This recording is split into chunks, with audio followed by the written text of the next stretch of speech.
Hello, this is the Fun with Electronics Project 6-part 3.A hardware verification. So in this part we're building this op-amp circuit. So what it's supposed to do is when you touch these two leads together, this guy goes higher. When you touch these two leads together, this guy goes lower.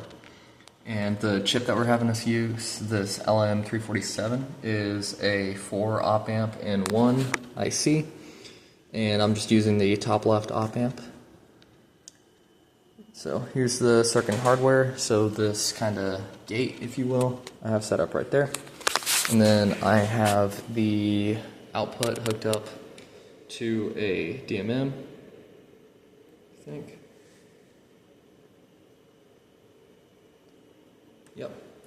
So that's what's going on. It's hanging out 22 to 23 millivolts at the moment with the gate not hooked up.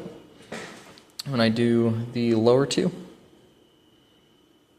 which would be B on the diagram, when I hook those up and I get those actually connected, we notice that it goes, the connection, and then we notice that it shoots to the -2 or so millivolts, so it got lower, which is what we want. A little bit of a buzz in my fingers, heck yeah.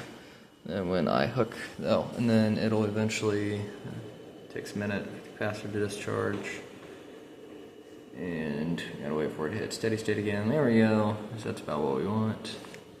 And then if I hook up the top two, which would be A on the circuit diagram, then we notice that it goes up to about 28 millivolts, which is what we're wanting to see. Then I let them go, and eventually capacitor's going to discharge. It'll take a while. I'm going to have a shaky hand, and then sometime here we'll see we get about 23 millivolts, which was the steady state that we had earlier.